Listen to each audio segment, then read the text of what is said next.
Hey everybody, welcome to the Ronline Report. Joining me all the way from Kuwait, where it's 8 hours ahead of me right now, Brandon Curry. How are you, Brandon? Hey, doing good, doing good. Yeah, I can't believe this is the first time we've had a Skype interview, the Ronline thing, because I've interviewed you for the magazine a few times over the years. But yeah, I don't know. I kick myself in the head about every 3 weeks. Why didn't I have this guy on before? Well, but it doesn't matter. Well, you're here now. I want to start off by congratulations. It's very belated because the Olympia was like 12 weeks ago at this point. But wow, fifth place, top five at the Olympia. That was stunning. Very well deserved. Appreciate it, man. Appreciate it. It was definitely a good accomplishment, and we're looking for more. Yeah, I mean, going into this year's Olympia, did you know that things were probably going to be a little different for you this time? Oh yeah, yeah. We planned for it. We worked for it. Everything was set on doing that, cracking the top five. I mean, we thought we were going to do it the year before, but after prejudging the finals, it looks like I got moved back. So Yeah. it was our goal to be in that top five. Yeah, because your Olympia history's it's kind of wacky. The first time you ever did it, 2011, you got eighth, which is damn good to make top eight your first time out. Then three more times in a row, you didn't make top 15. Then 2016, you got eighth again. So you were back in the top 10. And then this year, this was a great year for the Camel Crew at the Olympia because you got top five for the first time. Roley got top five, and he was third place. A lot of people had him higher than that. So, props to the Camel Crew. They know what they're doing over there. They're taking shit seriously. They're not screwing around. So I saw that you recently you recently returned. Have you spent all the time since the Olympia up until just about now back home with your family in Tennessee? For the most part, yeah. I did a little traveling after Olympia, obligational travel things. But then I got home, and I've been home pretty much soccer dad, football dad, Yeah. Your kids are young. How old are they? 14, 8, 6, and 5. Wow, So, four kids. My goodness. yeah. Yeah. They're all busy too. So this I know we briefly talked about it before we started recording that you have a whole new, basically like a reality series on Generation Iron that I know people can check out, like your home life and stuff to see that. I haven't watched it yet. I'll check it out. But what is it like, for your wife Brandy and your kids having you gone so long? I know you're not the first dad to like leave home and go somewhere for work purposes to make a better life for the family in the history of mankind, but it still can't be easy. What's it been like for you and for them? I kind of compare it, I guess, to a military style family going away, especially Kuwait, like this area. Yeah. But it's of course the kids are gonna miss me. As a given, I'm gonna miss them, and the wife. But basically, she keeps them busy, man. They're active. I got football players, I got wrestlers, soccer, full-time traveling soccer player. She's killing it. So she's in different states and everything, right? Traveling, and so she's taking on the practices and trying to keep up with their schedules. So they're really, really busy and trying to keep them on top of school. So they're all excelling and doing really, really well. And I get to come back and see that, see the fruits of her labor. So So you must be doing a lot of Skyping or Facetiming and you're reviewing game highlights of what their games were like. That I suppose your wife would send you that stuff. oh yeah, FaceTiming or where she periscopes from games. And my daughter, she's got a camera, so she takes pictures and videos and stuff of the boys when they play. And so it's good. I stay in the loop, man. I got to stay in the loop. This year was an exciting season, especially in football. One of my sons, they won the whole championship, and then another one of my sons, they went to the semifinals, so they were pretty good. And I got one going to let's see, D1 All-Star All-American Bowl, Wow. coming up in 2019 as an 8-year-old. So he's one of the top 8-year-olds in the country to play football. So. Wow, that's amazing. Refresh my memory. What kind of athlete were you as a kid? Oh, well, I played football, of course, up until college, and then I ran track and I wrestled. But I started off actually in gymnastics because I had apparently I was hyperactive, and they wanted to give me Ritalin, the doctors. But my parents was like, no, no, we're just giving it something. So they put me in gymnastics. So I started off with that. So that was my base.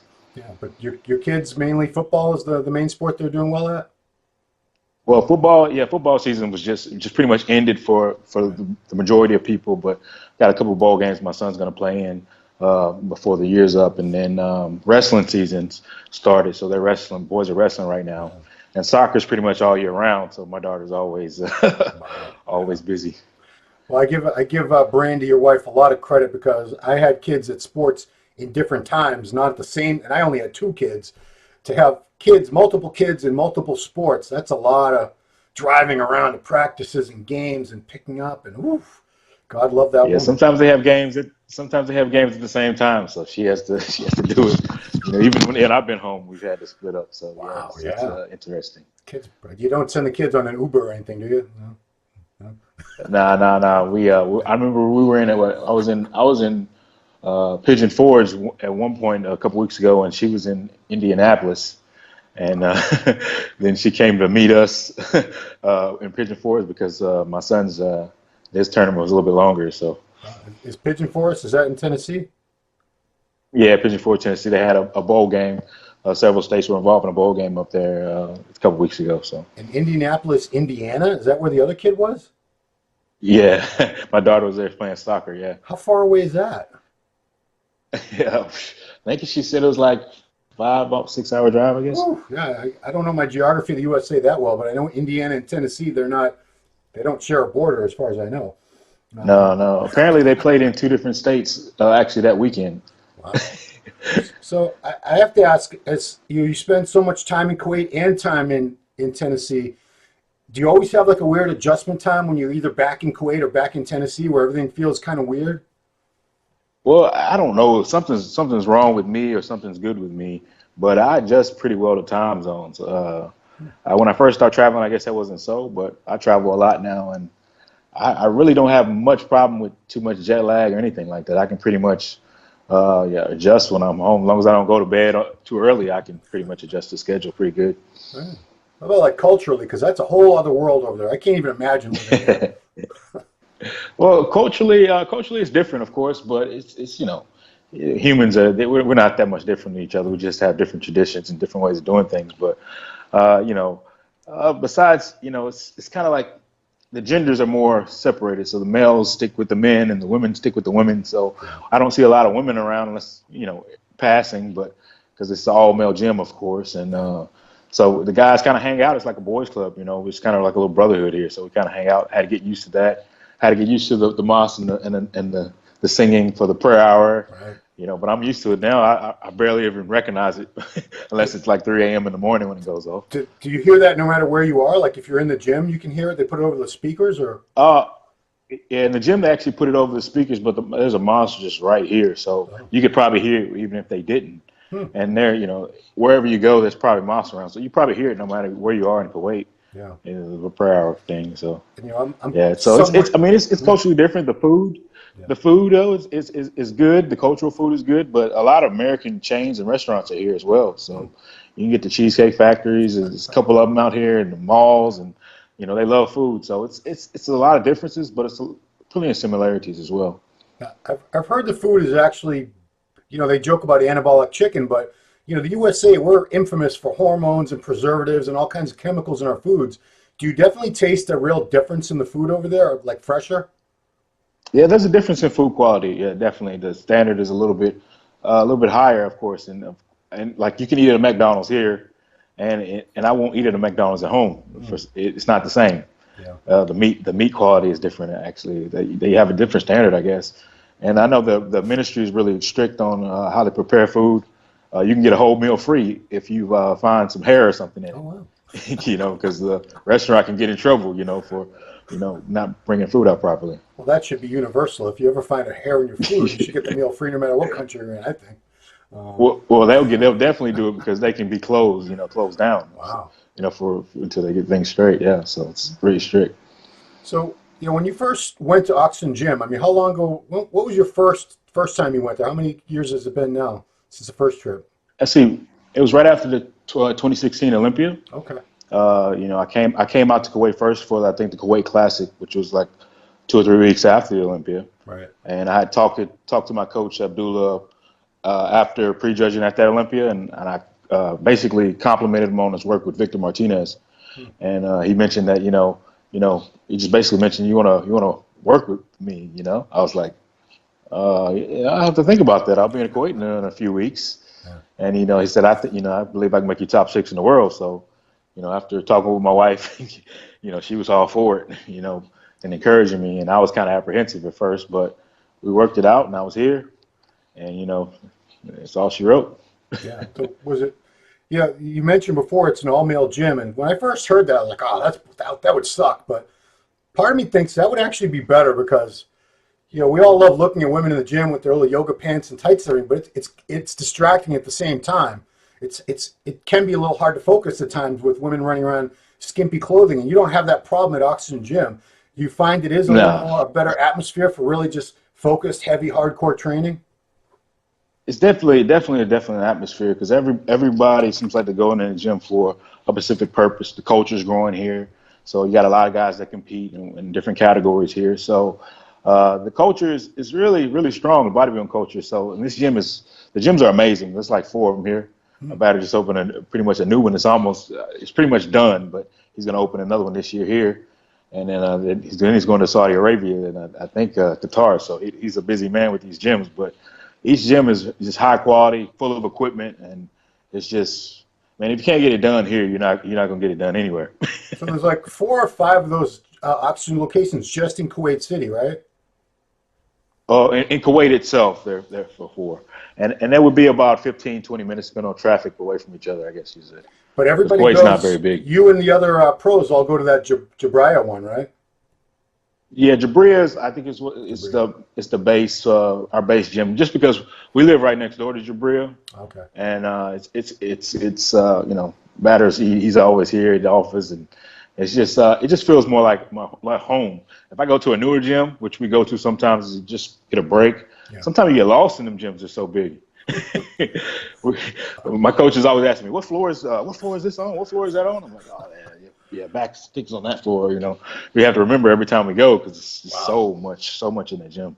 But everything's kind of, from what I've been told, like Nathan was telling me, one floor will have all the back equipment, one floor will have the leg equipment. So it's not like you have to be running up and down trying to get your workout in. You're usually in one section of the gym for your workout, right?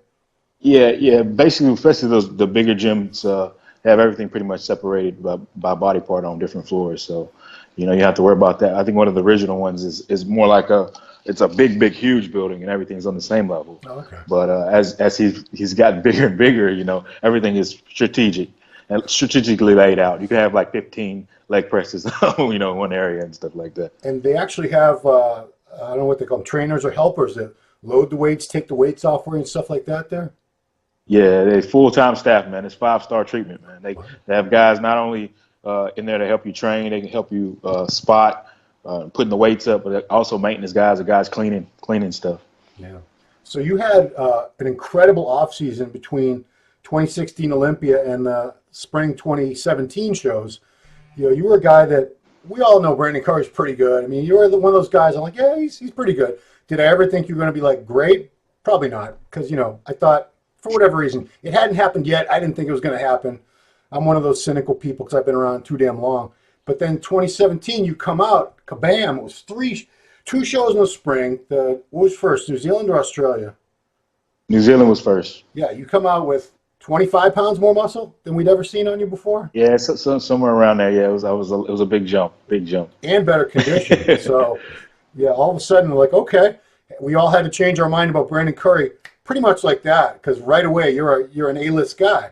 You beat, Dallas went over there, the late Dallas, God rest his soul. That was supposed to be an easy win for him. But, you showed up and ruined everybody's day. But, was it, it wasn't a total surprise because you were posting pictures and stuff from the gym. We saw the improvements you were making. But still, when you first came out on stage and, I'm over across the world watching on live stream, we're like, holy shit, this guy just blew up. That's like the Brandon we've been kind of waiting to see because a lot of guys have this awesome potential and you never see it fully realized. It's just, things happen, people, whatever. We never see them really be what we think they could be ultimately. And you, just out of nowhere, you made this leap where this was the Brandon we've been waiting to see. You must have been super excited to show that to the world. I mean, Was that an exciting show for you? The first time that you stepped out like that? Oh man, it was exciting for everybody, man. It was we was getting all kind of criticism and questioning on the social media, thinking we were faking doctoring stuff, images and stuff like that. So it was just cool to just step on the stage and really show all the hard work we put in and the changes that were made. So it was definitely gratifying. Yeah. That being said, there is a mirror in one of the locker rooms there or something. That magic mirror that I think the most famous picture is Roley, where he looks like he's about 10 feet wide. It's, I don't think it's like a circus mirror or anything, but that's an awesome mirror. Is that where everyone goes to pose and take pictures? Well, it's a good mirror. It's got some downlighting in there that hits you if you stand in the right spot just right. So it's a if you can get the right camera angle, as you see the guy standing behind the guys, it just makes you look great in that lighting. So it's not the only place we pose. Sometimes we use natural light. So we have a couple spots. Yeah. But a lot of times, it's just convenient if you're training upstairs, you finish chest walk in that bathroom, take a couple shots, assess, because they're already assessing you anyway, Right. in that lighting and looking at you. So you might as well take some pictures. Yeah, I've seen you posted more out, natural lighting shots. There's must be some spot right by a bunch of windows where there's a lot of sunlight coming in. That's where you seem. Yeah, to there's a take lot of pictures. windows. Yeah. Yeah, there's a lot of windows. I think the first couple preps is I was there, but it just depends on the time of day we're in there training. That light can hit you just right. Yeah. So tell me about Abdullah. What it's like working with him. What was the biggest changes he made with you that you were like, I don't know if I want to eat that. I don't want to train like. There were some things. I'm sure you did what he wanted you to do. But what things did you question where they were brand new to you and you weren't really sure about them? Well, Abdullah is a talent. Sometimes you don't really know what he's thinking, or you don't know what he's going on in his mind. But he's very good visually, and he has a very particular memory of what he actually sees. So he's able to make very, very accurate adjustments on the fly. So sometimes you question what he's asking you to do, but he always has a reason for it. So he may even tell you down the line, I only did this so I could see what you would look like here, and now I know this from doing this, and now I know this. So when it comes to this time, we'll do this, but we won't do that. Yeah. So he's very meticulous. He's very passionate about the sport, and he's got strong opinions of the sport. He can battle with people over that. He's very feisty about that. So nobody. He's one of those guys that when he comes in the gym, everybody knows he's in the gym. He's not a really big guy, but he has a really big personality. Yeah. But he's very good with nutrition and making adjustments, and working on with him one-on-one when he sees me every day. It's just you can't really get that on the internet or anything like that, because he's able to assess how I'm feeling. He's in the gym when I'm training. He's training with me. He's pushing me. I mean, it's just he's like a brother now. He's like my little brother, to be honest. But I trust him, and I trust his eyes, and it's just got good chemistry. So who else when you're training? Is it just you and Abdullah, or is there a little group of pros that you train all together? Sometimes it's me and Abdullah. Sometimes we have other guys come in. I have another guy I'm training with lately named Andy. He's an IFBB Pro from Australia, and he's been working with me a little bit. But I've worked out with Roley. I've trained with Rami. I've trained with Nathan before. It just depends on the day. Depends on what's going on, what's working, who's in town, who's not. It just depends, man. We in there to push each other, and as long as we're in there, suffering together, we just battling it out, challenging ourselves and encouraging each other. Now, I talked to Roley a couple weeks ago, and he was saying, getting close to the show, he would have his guy, I might have Scar on one side, and Badr would be on the other, and they'd be like arguing with each other. Like Badr would say, no, give him some steak and potatoes. Badr always liked him big and full. Oscar was always pushing for more condition. Was there any kind of battles as far as how to bring you into the Olympia? Of course, we got a lot of passionate people in here that have opinions and they see things and they want to give their feedback, because everybody wants to win, everybody wants to be successful. So you get some battles and arguments, you get some days when you get some tension, but at the end of the day, you gotta understand who knows your body best, and you gotta hopefully take the best advice you can. I know some people get lost in that shuffle, and they try to listen to everybody at the same time. But you can't listen to everybody Right. and expect to be successful. So so it's always a little tension sometimes when things are on the line, because Batter has a brand and he wants to, his brand to be strong, and these coaches are very passionate about their reputations and what they do with their athletes. So anytime you have people that are very serious about what they do, you're gonna get some tension. Right. So you've won 3 shows and placed top 5 in the Olympia in just these past 2 seasons that we've had. What was your favorite look out of those shows for you? Man, it's really hard. It's really hard to compare them. Me and my coach, we look at pictures all the time, and he's got a archive of pictures on my phone, and he's been questioning me lately. When was this? When was that? When was that? And, and so I see the pictures and I'm looking at the looks and I'm just like, I guess right most of the time. But it's just hard for me because every time I see myself here or see myself there, I'm like, I like that, or I like that. So, a lot of people will say when I first came out in New Zealand, they really liked that look. But that was a surprising look. Nobody was expecting that. Right. And the Olympia look last year was really, really good and really, really full. Really, really nice. I like that look. I also like the post look when I got my qualification for 2018 at the Ferrigno. I mean, it's just kind of like, what in particular do you want? You want a little bit more crispness. You want a little bit more fullness. My Olympia look wasn't this year wasn't bad either. It was just a little bit harder this year. So that year, it was still 18. So this year, so it just depends on what you particularly like. I'm always critical of all my looks. So I have a hard time having favorites of anything. Favorite food, the only thing I can say is my favorite is my favorite woman is my wife. So there you go. she's my only one. She's my only woman. So. Good answer.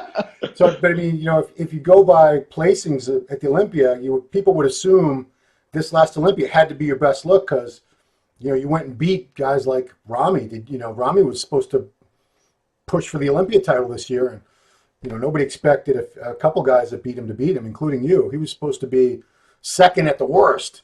Were you? Well, you know how bodybuilding is, though. It's a collective judging thing. So it's how everybody shows up. So sometimes, you'll do well and not be 100% because other guys may not be 100%. So it's always back and forth. I was in the first call out in 2017 as well, but that wasn't the end result. I was just able to stay in the first call out this year, compared to the last. So it's obviously I made an impression in both shows, but depending on the day, depending on the judges, and depending on how things unfold, you never really know. I mean, you could say Sean Roden. You think Sean Roden, he won this year? You think that was his best look of all time? Some people will question. 2 years, 2016, I thought he looked just as good. Right. So some people will question that. Third that year, yeah. Yeah. Second. So second before. Yeah. Right. Yeah. Exactly. He was second a couple times. Yeah. So, it's just all. I have to ask you about that because we haven't talked about the Olympian. I know it's past history now, but were you really surprised? Because a lot of people were surprised that anybody, especially that's been following the sport a long time and has been to a lot of Olympias, you don't expect Mr. Olympia to lose no matter what. It's just he would have to show up with like an arm hacked off or something, literally, to lose. I know you couldn't really judge the show because you're busy up there competing in it, but were you surprised that Phil lost and that Sean got the title?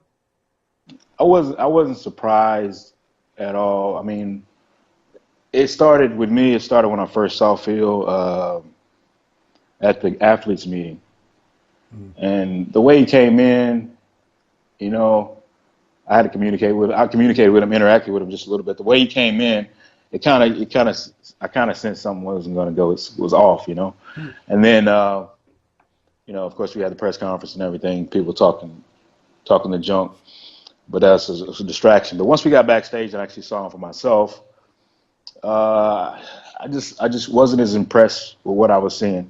I knew that the door was starting to open once I just saw what I saw standing in front of me. So.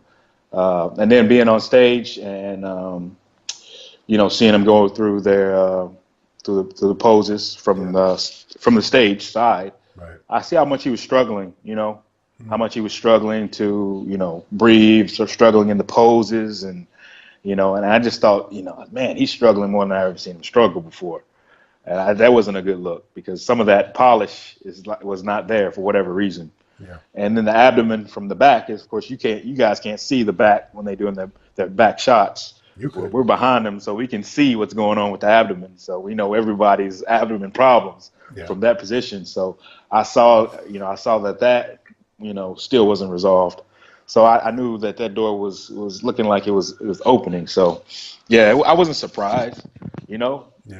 I wasn't surprised at all. Well, let's talk about the abdomen for in general, because you managed to put on a lot of muscle without getting a bigger midsection.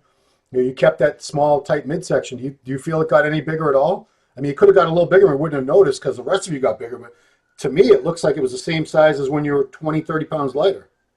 I think in 2017, I was a little thicker in the abdomen, but I think it was muscle wise, because I was doing a little bit more weighted ab exercises in 2017, preparing for the Olympia than I normally did. And then this 2018, I still did ab training, but not as much weighted stuff.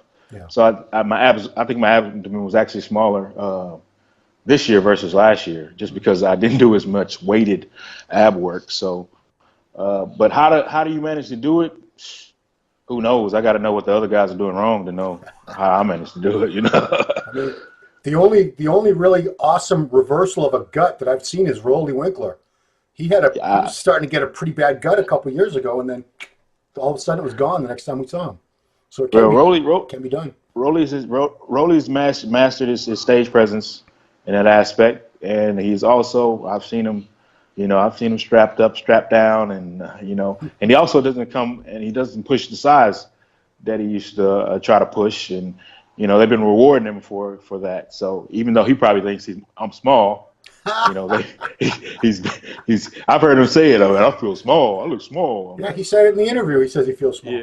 Yeah. So even though he thinks that, the judges seem to like him smaller. So I mean, I love Roley. He's great. He's great personality, good person to be around. I'm glad he's a part of the team out here. Small is a relative term, obviously, but that's a good transition for you. I mean, do you feel like you have all the size you need? Is it more refinement at this point, or do you still think you need more size or improvement in any certain areas? Yeah, well, I need improvement. I need improvement. I want to bring some more thickness to the nether regions, the lower regions, the hamstrings, the quads, the calves. I really want to do that. Also, my lower back, I want to bring some more detail in there. I think my triceps can be better. A lot of things I think could be better. I'm critical. But as far as just pushing for size, I don't think it's necessary for me to push for size. And neither does my coach. I was like, before I came to Kuwait, it was like weeks before, I was like 270. He was like, what? He's like, and I wasn't even like heavy, I wasn't fat or out of shape, but he was like, he adjusted my diet right away. He put me on some more cardio because he's like, I don't want you that big. I don't want you that big coming, when you're here. I don't want you that big. So he's obviously regulating my quality, my management of my weights, because we're not pushing for size. He wants quality. He wants the package that I bring to be, very, very crisp, because that's what the IFBB is saying that they want, now. So we got to go with what they want. That's interesting. It's, a lot of people are jumping to that conclusion that because Sean Roden won the Olympia, and Rami went all the way down to 6th and Phil didn't win, immediately a lot of people are assuming that, no, they don't want the big guys anymore. They don't want mass monsters. They want more aesthetic physiques. They want more condition. But, we got the Arnold Classic coming up in, 10 weeks, 12 weeks? It's coming right up. Yep. I mean, It could go a different way, and then people say, oh, now they like size again. But do you think there's a trend, or it's just that day, whoever they're looking at, they have to make a decision based on everyone that's there that day and how they're looking? I think with the influence of the other divisions and the quality classic physique guys are coming in, and the popularity of the looks and the classic look, I think that's affecting and impacting the whole industry in a way. And they realize it's a marketable thing, and they realize the interest in this year's Olympia has exceeded itself, and then that after effect is going to spill over into the Arnold. So I think this trend is making the money and bringing more attention potentially to the sport, and it's a business, and then we got guys that were pushing the size limits that has had some problems. And, the only way that, you're going to kind of eliminate some of those problems, you can't eliminate all of them, but you can't reward those things because, guys that chase those things, can chase themselves underground, So it's one of those things, if they stick to this standard and, hopefully they can avoid a lot of some of those issues. Please, and bring some of the older crowd that used to follow bodybuilding back as well. So, it's about, getting butts in the seats and selling those tickets and in the health of the sport and longevity of the sport. So, I do think it's a particular trend. I've heard some conversations about, what should be going on with Rami, and, they do think he has no reason to push for any more size. He's the biggest man on stage. There's no point, no purpose. Yeah. They just need him to bring in the quality. So, when you continue to push for the size, it's hard to bring quality. Because you're going to gain out of proportion, and it's just hard. It's just hard to bring that quality. It's interesting that you say, and I've heard that other people with that theory too, that because Classic is such a growing division, it's becoming so popular so fast that it's having an influence on the open bodybuilding, where now people expect to see more aesthetics and smaller waist with the open guys. Whereas when Classic first came around, a lot of us, including me, thought, okay, well, this is their way of saying, open guys, go be freaks. Do whatever you want. Have a gut. It doesn't matter. Because now we get the Classic guys for the people that want to see the aesthetic, more streamlined look and the little tiny waists. And that's for them. And you guys go be big monsters. But it doesn't seem like it's worked out that way, because the big monstrous guys, there's not even that many of them anymore, but they're not doing as well as they were years ago, for sure. Right. Well, the bigger bodybuilders in general, they only have a certain span in the industry altogether. Yeah. You got guys like Dexter Jackson. Of course, he's been around forever, but he's never been the biggest guy on stage. Yeah. And that has a lot to say with the longevity and the stress he's put on his body. Right. But it's just like I say, I just happen to fall in the category where I'm not chasing the mass monster spectrum, so it's something I don't have to really worry about and consider, fortunately. But so it's a plus for me. So of course I'm gonna clap my hands and agree. Otherwise I'm just not looking out for my own interests, I guess you would say. What did you weigh at the Olympia roughly? Do you know? Yeah, I was probably, I was 250, probably 250 something, right? 250 straight, maybe 248 at the minimum. Let's round it off, 250. And you're 5'9"? No, I'm not that tall. I'm 5'7.5". Okay, so 5'7.5" and 250. That's a big guy, especially considering you have very small joints. You're not one of these guys with the big clunky, world's strongest man type giant wrists and giant frame. Knees. So mass-wise, you look just as big as anybody up there. Don't sell yourself short. That's the illusion. That's what my coach. That's what he recognized too. He said, when you're on stage, you just look big. He said, you look big. You project that, and it's just it's just bodybuilding. It's God-given small joints, good muscle bellies, and I put on enough muscle to where it gives that effect. So that's why fortunately I won't have to chase the size, and we're working on bringing more quality, because that's what's going to win in the end. I'm still not at that quality level that we desire to see. So that's what I'm striving for.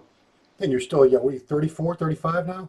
I'm actually 36. I turned 36 in October. Old man. But I mean, look at I'm getting old. Dexter. See them grays. Yeah, I mean, Dexter, 49 years old, still going. So that tells you got some years in the game still left for you.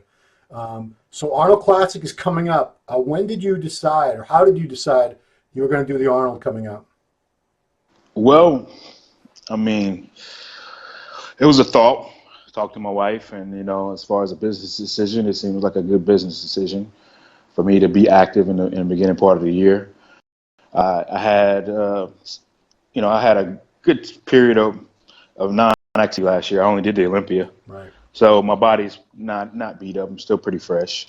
So it just seems like a good business decision, really. And of course, I love the Arnold Classic, and I would be there anyway. So it's just a matter of me making a decision. Do I want to spend a little bit more time away from home or not, for this holiday season and whatnot. So, we made the decision that, I have the opportunity the chance to win it.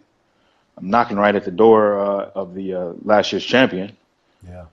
So I might as well, go in there and challenge him for the title. and that's what I plan to do. So me and my coach, we're working on the game plan in order to do that. So hopefully we can execute. Yeah, because I mean, you won the show in the Arnold in Brazil a few years back. And I'm sure at that time you must have been thinking, that was cool, but I want to win the one in Ohio. Yeah, it's exactly what I said after winning Australia. I was like, man, Australia was great.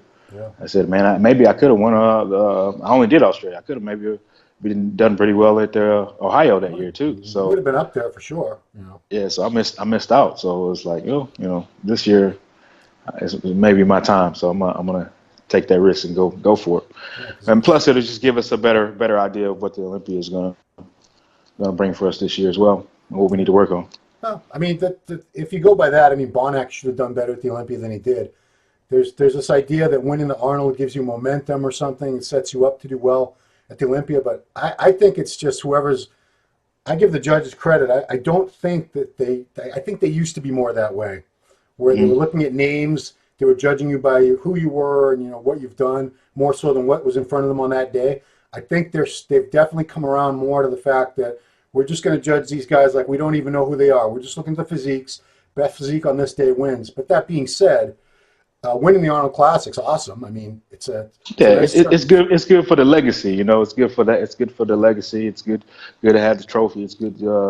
It's good to have that title. In the history of the sport. A lot of great champions have won that title. But it's also a good assessment piece for the Olympia. I'm not expecting anybody to give me anything just for being an Arnold champion, right? Because the Olympia is a total different show. So yeah, I mean, headed into the Olympia, like you said, nobody had seen you for a year. It had been about a year, almost a year and about a year and a half since you won those shows in New Zealand and Australia. And people have short memories in the sport, so it wasn't like you had any special momentum or anything going to the Olympia, but you came in looking awesome, and that was good enough. You jumped way up in the top 5 for the first time. So talk about the Arnold for me as far as what do you plan as far as a look. Do you want to try to replicate the Olympia look, just a little more detail? What do you and Abdullah got in store for us? Well, we're really trying to bring in some more crispness into that look. We just want to perfect the look. I want to make sure the leg details is better. Deeper separation. I never really have a problem with fullness, but I think I want to bring similar fullness as I did in 2017, but just a little bit deeper. More muscle maturity is what always comes with me with every show. So fortunately, I'm in that window where that starts to come on. So we're just looking to just bring a package, bring the fans something they can enjoy, and just really just enjoy this process, enjoy the show, and hopefully, God willing, come out with a win. Yeah. When was the last time you did the Ohio Arnold? Oh man, let's see. It's been, I think somebody told me like 4 years or so. Wow. Yeah, it's been at least that long. I should have checked before this to confirm, but yeah, I mean you got to miss that stage. You've had Arnold hold your hand up twice in victory already, but I don't know. So something about Ohio, because that's where. Yeah, Ohio is definitely the pinnacle of the Arnold shows, man, and really, my opinion, nothing else really counts until you win that one.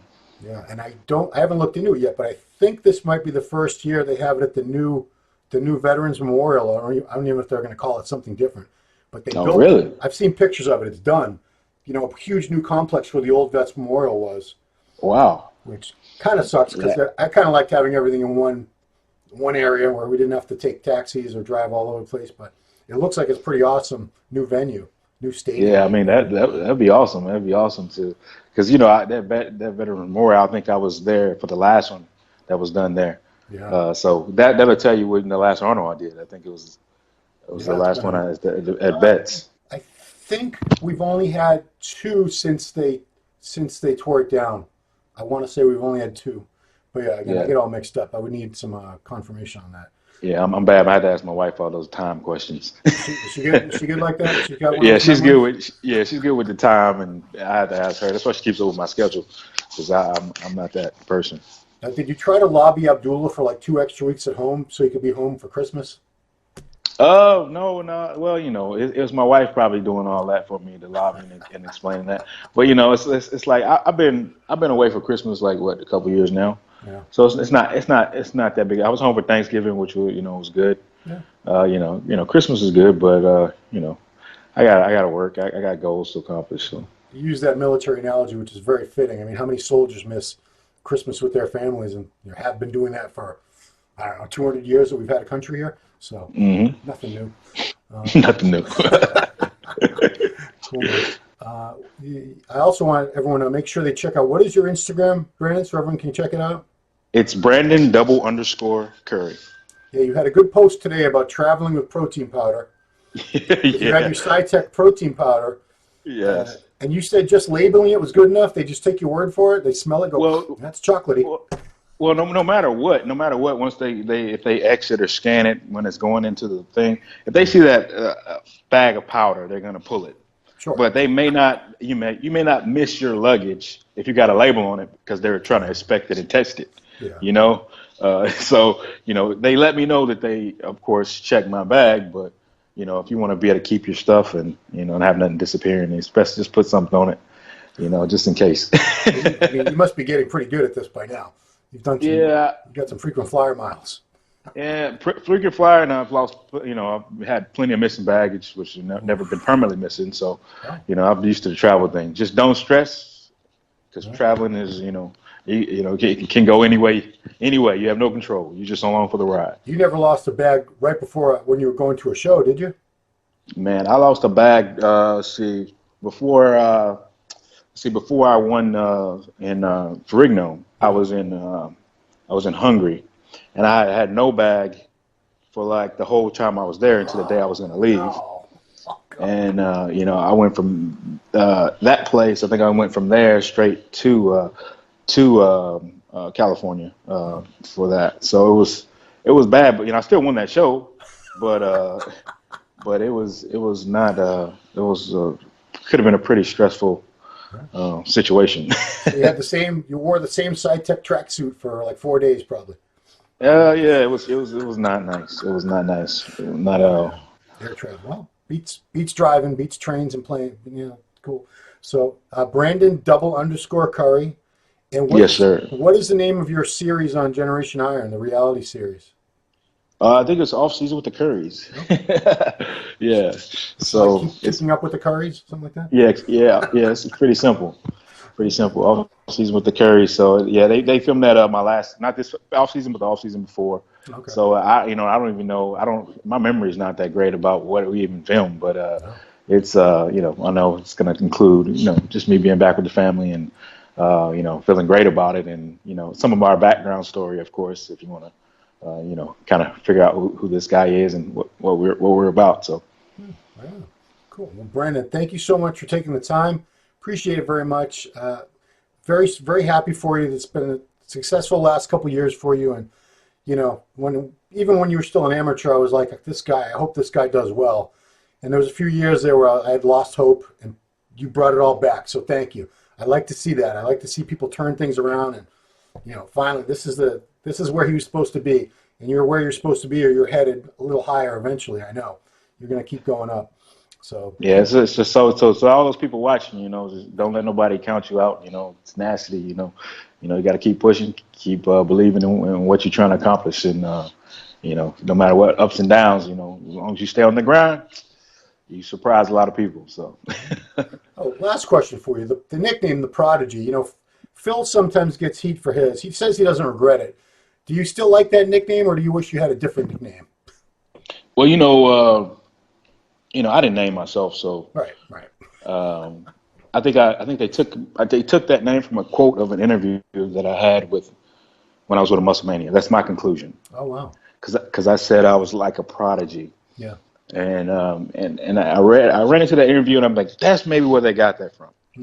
So I don't regret it. It's whatever. Everything came easy for me in the beginning, so I guess it did make sense. Now Flex Wheeler called me Soul Brother number 1. At the time, I really wasn't feeling that, but if they call me Soul Brother number 1 now, it's all good, because I'm all about being number 1. It's cool. Well, at least you know where that one came from. That definitely came. That's definitely a nickname Flex would give somebody. Yeah, he called me like I didn't even know he had my number. It was like my first USA's, and someone's calling me and they're like, "Hey, Soul Brother number 1." I'm like, "What? Soul Brother number 1? Who?" hey, so brother number one, this is Flex, man. This is what I'm gonna call you. I'm like, oh, I'm thinking, how do you get my number? it was just like that. He was just calling me with the name. I wonder if I gave him your number. Huh. Sometimes he used to hit me up for people's numbers. Anyway, cool. Well, your many fans out there are very happy that they don't have that long to wait to see you again. You don't have to wait till next year's Olympia to see Brandon.